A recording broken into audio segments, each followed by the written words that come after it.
Hello, this is Deborah Cohen, and you are welcome to my live broadcast Sundays at 11:30 a.m. Eastern Time, a story and a song.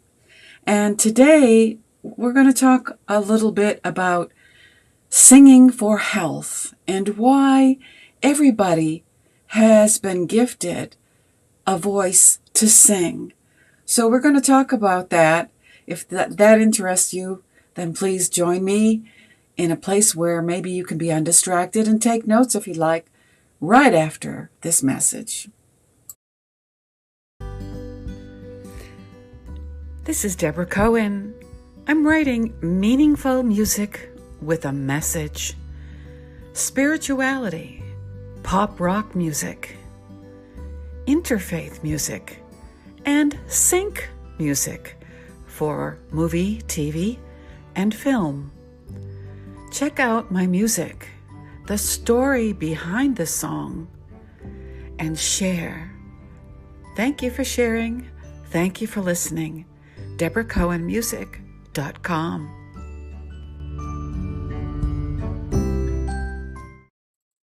And again, this is Deborah Cohen, and I thank you for being here, whether live or in the archives, which are stored on twitch.tv/Deborah Cohen Music, as well as my YouTube channel at Jewish Rock Music.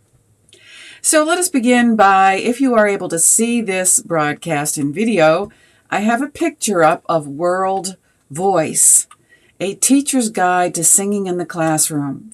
And this is something that has suddenly intrigued me, even though I've been singing since I was in my 20s and the 80s. It's become a concern for me for people in places of worship that don't sing, and I wonder why. So let's dig into this, and hopefully you'll be able to listen. You know that feeling you get when someone starts singing and it almost takes your breath away? Actually, yesterday I was singing in a synagogue, and this wonderfully cheerful woman came up to me afterwards and said that my singing brought tears to her eyes. And please know that I'm not singing for attention.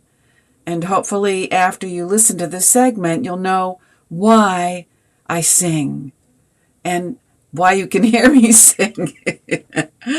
Okay, so when you hear somebody singing like that, maybe you go to a rock concert or whatever, your heart pumps a little faster and your senses feel heightened as the hairs on your arms stand tall, or in my case, the back of the neck, I get chills and goosebumps. You can almost grasp that land just beyond reach, beyond it, before it fades. In that song, the spiritual and the temporal become blurry. Some people call this a thin place, and the human voice has an uncanny ability to bring us to this blurry place. This experience is one of the reasons that we humans sing. We are made for it. Resonate just like a piano resonates or a guitar resonates. Our bodies are musical instruments that sympathetically resonate with sounds around us. That sympathetic resonating is literally our bodies vibrating. But sometimes our souls are vibrating too. Yes, and I can testify. It's amazing, if you really think about it, that the human body becomes itself the thin place where physical and spiritual blur. What a feeling. And that's available to all of us, if only we know. One thing I find disheartening in our modern life is how little singing that we do. It used to be, I'm told, that people would come home from their place of worship on a Shabbat or Sunday afternoon and keep singing. Now that seems taboo. Certainly, if I continue to sing as I go to Oneg, people are going to think, why is she singing? Now that seems taboo. I encounter people all the time who say to me, I can't sing. And it happened to me yesterday. I told this gentleman, because he said something about my voice is, you sing good or something like that. I said, well, so can you. And he said, I can't sing now. No, automatically dismissed it. I can't sing. When I hear this from people, I feel sad, seriously, because it means somewhere along the way, someone told them they had a bad voice, and in doing so, stole from them a fundamental aspect of their humanity, their voice. I disagree with you. You can sing. Are you listening? You can sing. You may not be a skilled singer, but you can sing, and you should. And I'm going to tell you why right after this brief message. Let's see, let's try this one.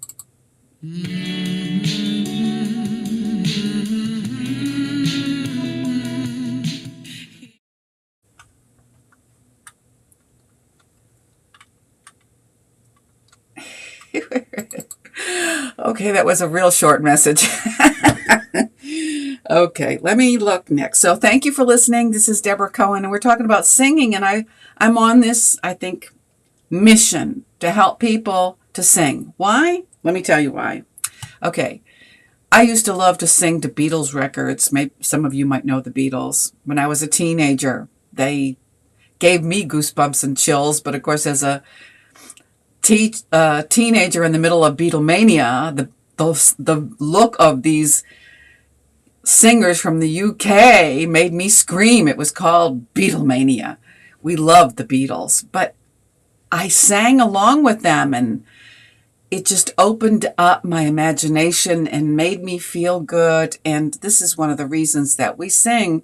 Maybe you sing in the shower, maybe you sing in the car, but it makes you feel good. And it's more than just a feeling that is good for us. It's good for our health. So I'd like to tell you what benefits in our health they are.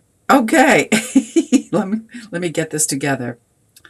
Music has the power to touch our souls, and this comes from the website harmonyandhealing.org. Can music actually act as medicine, whether it's used in hospitals or hospices? Music can provide comfort for those who are ill, help them to cope with their illness. How about help them to cope with anxiety, depression, fear?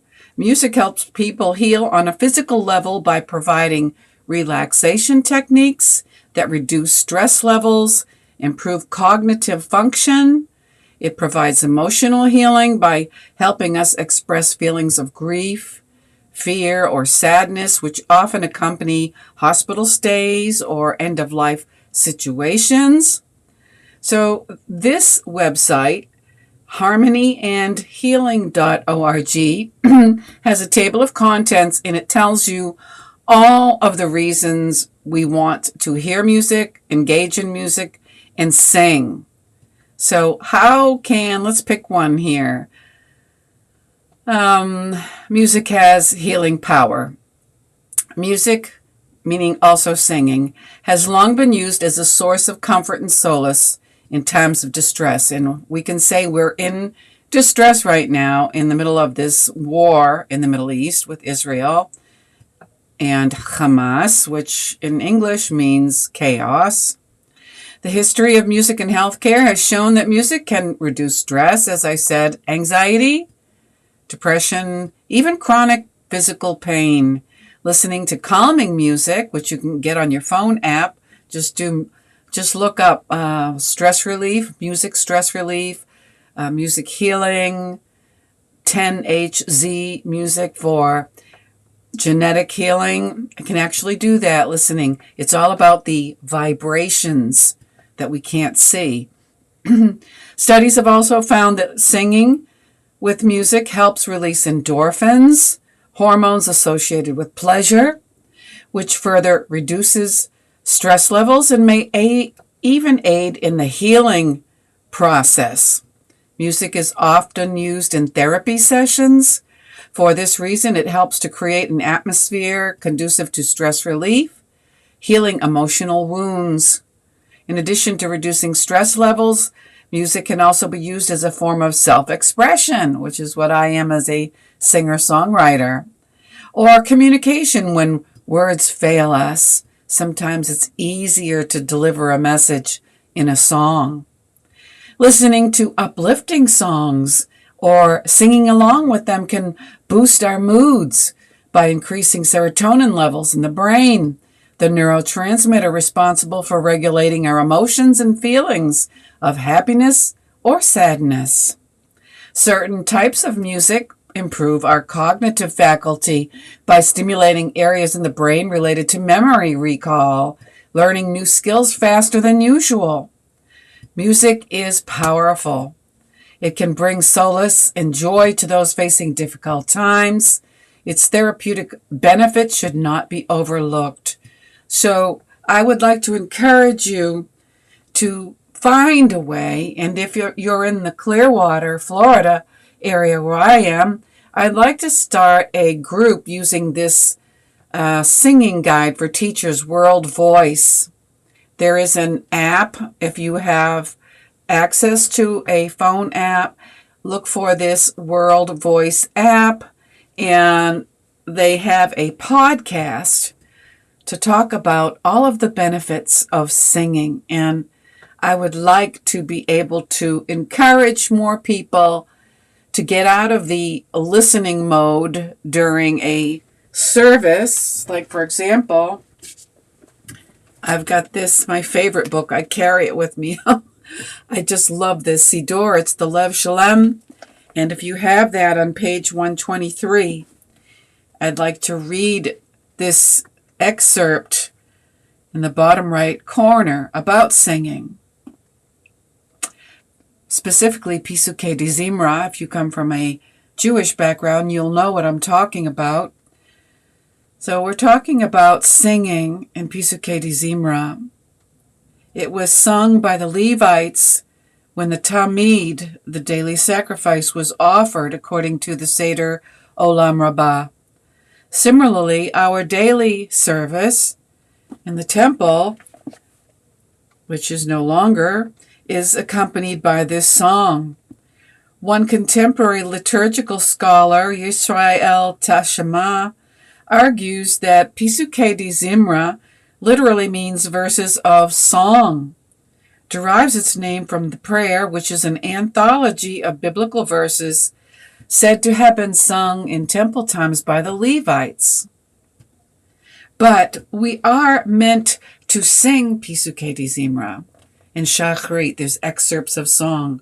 And what's happening instead in this day and age in Rabbinic Judaism, people open this book and maybe they chant sections of this part of prayer that's meant to be sung, or maybe they mumble it or go at warp speed. They sound like they're at an auction. You don't even know what they're saying. And let's get back to singing for if no other reason, for health benefits, so that when you go to a congregation and you're engaged in singing, it doesn't matter if you have an untrained voice. Don't say you don't have a good voice. None of us have. There are very few people, including myself, that have a good voice. I used to sing, like I said, with the Beatles records, but my mother apparently thought I didn't have a good voice, and she said when I sing, I sound like a sick cow, and that actually destroyed me. For a long time, I stopped singing because of the criticism. Imagine that, especially teenagers are so fragile, and you say something like that, maybe in joking, you sound like a sick cow, or even worse, listen to this person sing. Oh, I wish I could sing like that. It becomes this thing of comparison, just like we get into a exercise gym and we're like, I wish I could look like her.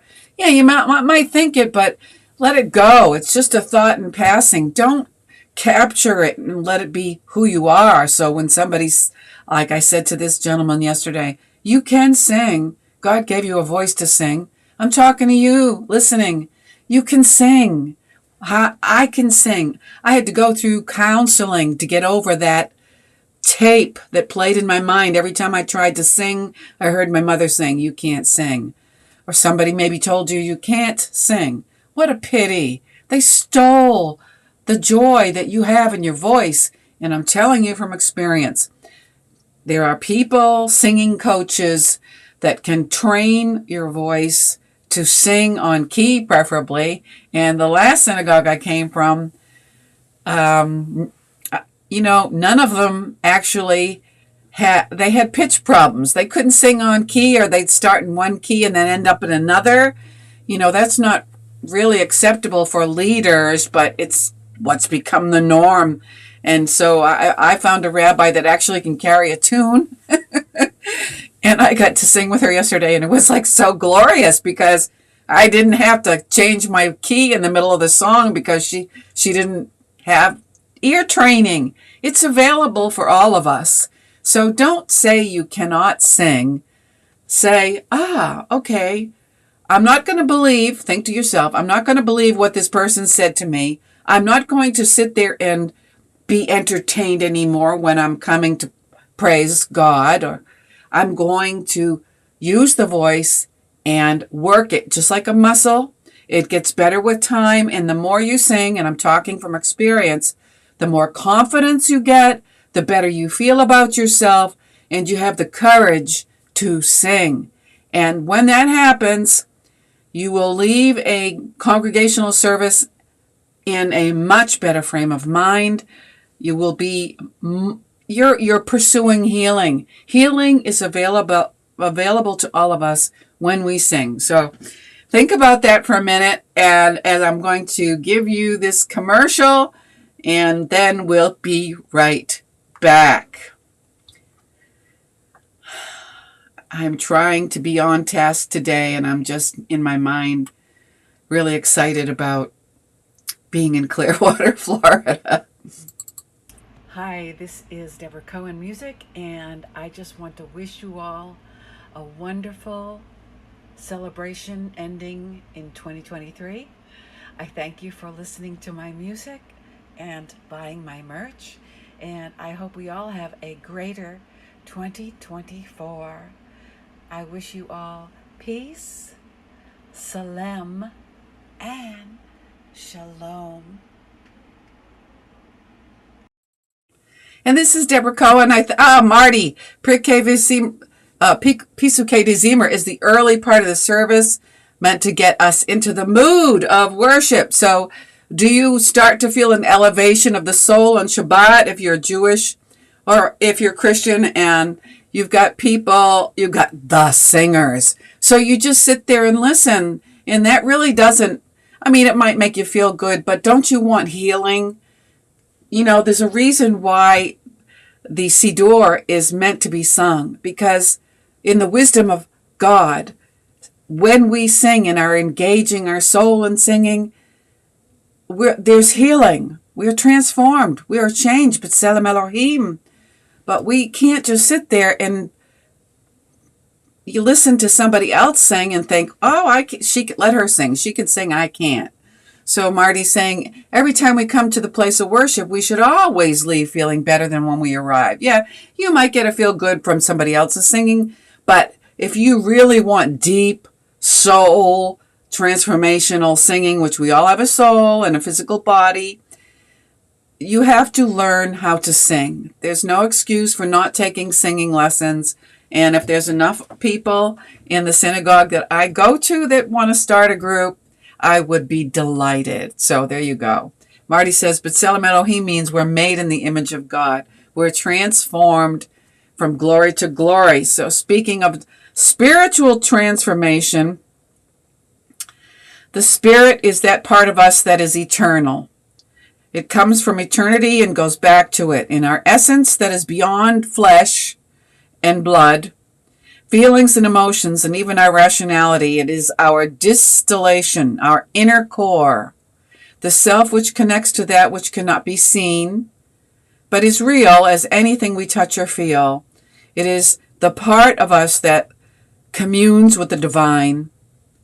and through which the divine communicates to us and through us. And so another reason to really sing your heart out is because it's communication with God.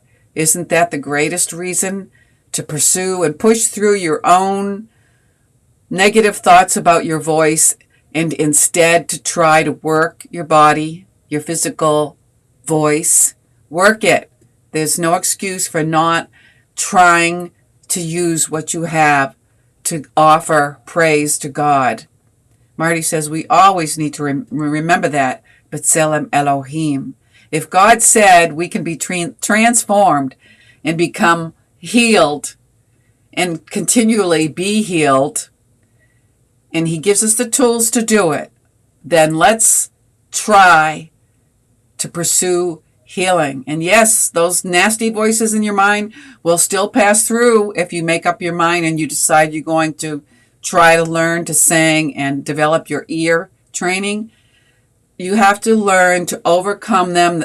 They say in science that it takes, 10 or 12 positive thoughts to erase one negative thought.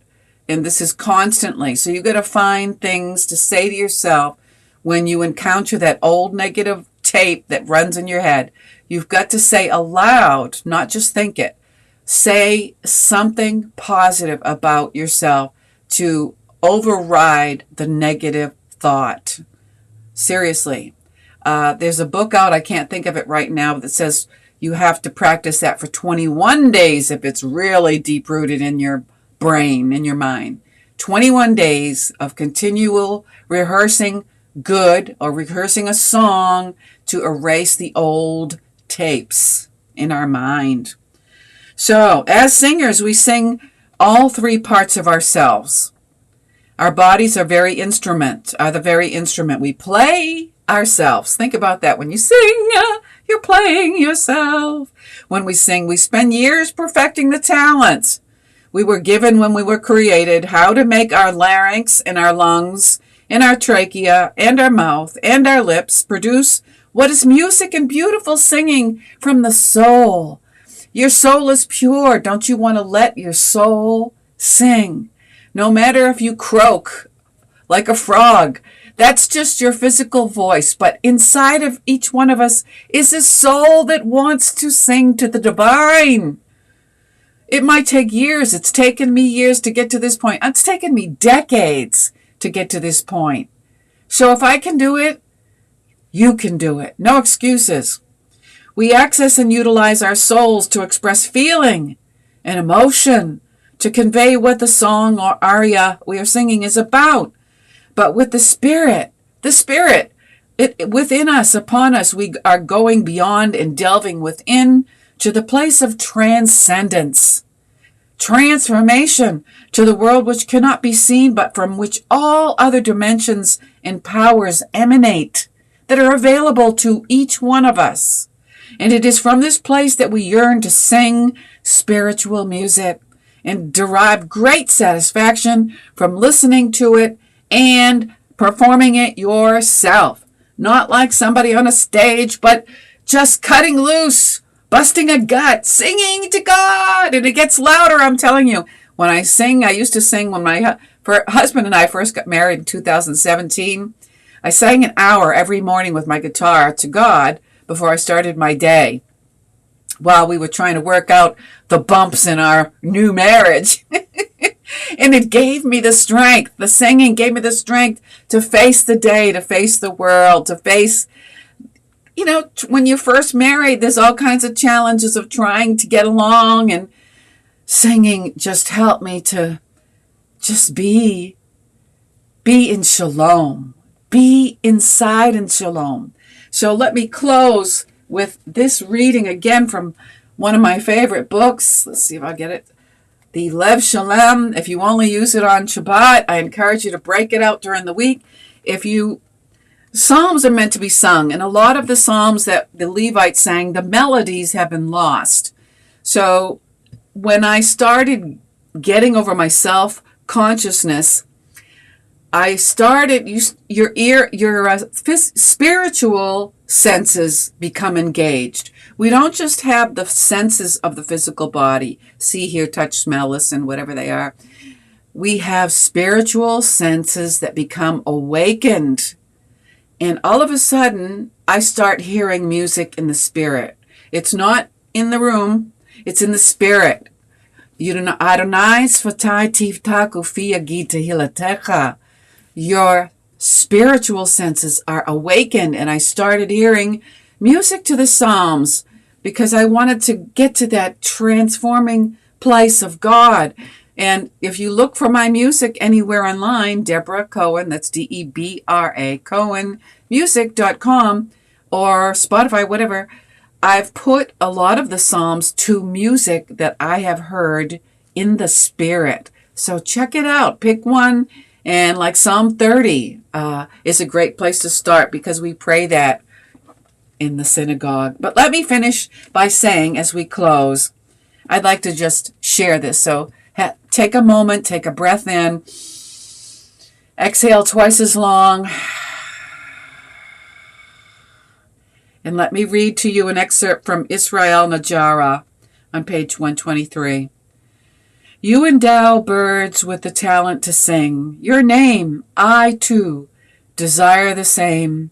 Birds wake the world, chirping aloud, a talent instilled in them by God.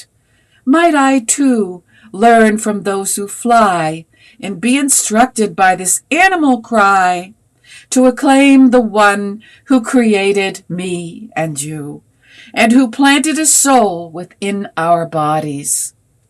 You endow birds with the talent to sing your name. I, too, desire the same. Tired people, look to the birds flying in the sky, who daily sing to the Creator on high. None tires, none fails to do what the Maker asked. None is diverted from the appointed task. Human beings, too, can plant seeds with songs. In mornings and evening, for nothing more need long. Take instruction, sing to God, bend your will, and so a priestly role fulfill. You endow the birds with the talents to sing. Your name, I too, desire the same. And this is a poem of wisdom by Israel Najara. And so I encourage you, like the poem, it says, bend your will. You may say, you've been saying so long, oh, I can't sing. People tell me not to sing. Stop that. What does God tell you? To sing to Him. You can take lessons. I might start a class where we can sing without fear of being criticized. That's what you got to get over with. These people, these crystal cathedral voices that flaunt their voices, and then you shut down because there's no way you can sing like them. That's not what this is about. This is letting your soul sing like a bird. Don't you want that? Don't you want transformation of the soul? B'Tselem Elohim. Thank you for listening. This is Deborah Cohen Music. And until we meet again, I wish you peace, salem, and shalom.